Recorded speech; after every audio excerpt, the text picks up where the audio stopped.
কি খেলা দেখাইলি ওরেও ব্রাজিল, কি ঝলক দেখাইলি ওরেও ব্রাজিল।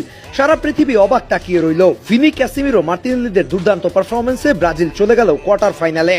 ম্যাচের শুরু থেকেই দুই দল সমান তালে খেলতে থাকে। এশিয়ার ব্রাজিল জাপান যে আসলে ব্রাজিলের মুখোমুখি হয়েছে ম্যাচ দেখে তা বোঝাই যাচ্ছিল না। ব্রাজিল বল পায়ে রেখে খেলছিল ঠিকই, কিন্তু জাপান তাদের কুইক ট্রানজিশনে ব্রাজিলের অবস্থা ছেঁড়াভেড়া করে দিচ্ছিল। ব্রাজিলের মিডে থাকা ক্যাসিমিরোর কাছে যখনই বল যাচ্ছিল জাপানিজরা ঘিরে ধরছিল।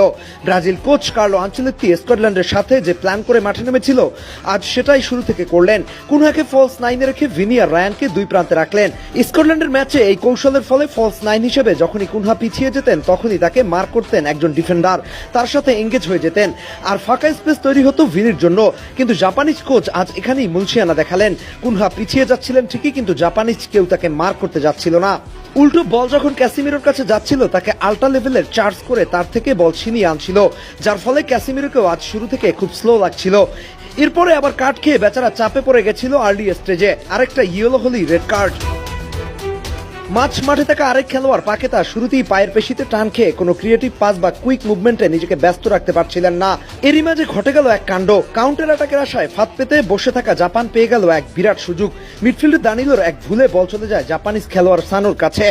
দানিলো ক্যাসিমিরোকে পাস দিয়েছিলেন, কিন্তু ক্যাসে সেখানে ছিলই না। আর দানিলোর সেই ভুলের সুযোগ নিয়ে জাপানিজ খেলোয়াড় কাইসো সানো তার ইন্টারন্যাশনাল ক্যারিয়ারের প্রথম গোলটা আদায় করে নেন। মুহূর্তেই থমকে যায় হলুদ শিবিরের সকল উন্মাদনা। উকি দিয়ে থাকে বিশ্বকাপের নকআউট থেকে আরেকটা বিদায়ের ভয়। ভরকে যাওয়া ব্রাজিল ফার্স্ট হাফে আর কোনো গোল আদায় করতে পারে না। মুরির মতো অ্যাটাক করে যায় ঠিকই, কিন্তু কোনো রেজাল্ট নিয়ে আসতে পারে না। সেকেন্ড হাফে কার্লোর জন্য জরুরি হয়ে যায় আরেকটা অ্যাটাকার নামিয়ে জাপানের উপর চাপ প্রয়োগ করার, আর সেটাই করেন কার্লো। সেকেন্ড হাফে শুরুতে মাঠে আসেন এনরিক, পাকেতার জায়গায় তাকে নামানো হয়। পরেই খেলার পরিবর্তন আসে। ফার্স্ট হাফে কোনো স্পেশাল থ্রেট ক্রিয়েট করতে না পারা ব্রাজিল মুহুর্মুহু আক্রমণ করতে থাকে দুই প্রান্ত থেকে। এরই মাঝে গাব্রিয়েলের এক সেট পিসে দুর্দান্ত হেড করে ক্যাসিমিরো, সেই হেড থেকে আসে গোল। ভরসা ফিরে আসে ব্রাজিলিয়ানদের চোখ মুখে।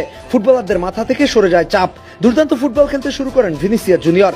দুর্দান্ত এক ড্রিবলিং এ জাপানিজ খেলোয়াড়কে কাবু করে মাঝমাঠ থেকে বক টেনে নিয়ে চলে যান প্রতিপক্ষের গোলপোস্টের কাছে।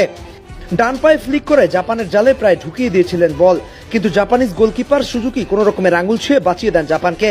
এই গোলকিপারের একের পর এক সেভে ব্রাজিল গোলের মুখ আর খুলতে পারছিলেন না। জাপানিজরা ডিফেন্ডাররা ব্যস্ত হয়ে আটকাতে থাকেন ব্রাজিলকে, কিন্তু ব্রাজিলকে কি আর আটকে রাখা যায়? অল অ্যাটাকে চলে যায় ব্রাজিল। একেবারে শেষ দিকে ব্রুনো গিমেরেজের অ্যাসিস্ট থেকে দুজনের ফাঁকে দাঁড়িয়ে থাকা মার্টিনেলিকে বল পাস করেন, আর সেখান থেকে গোল করেন মার্টিনেলি। তারপরই উত্তেজনায় ফেটে পড়ে ব্রাজিল। রিও থেকে ঢাকার টিএসসি, চায়ের দোকান থেকে বেডরুম, সব জায়গায় শুধু ব্রাজিলের জয়ধ্বনি। গ্রুপ পর্বের বাধা ডিঙিয়ে ব্রাজিল চলে গেল কোয়ার্টার ফাইনালে। এই ব্রাজিল কি পারবে বিশ্বকাপ জয় করতে?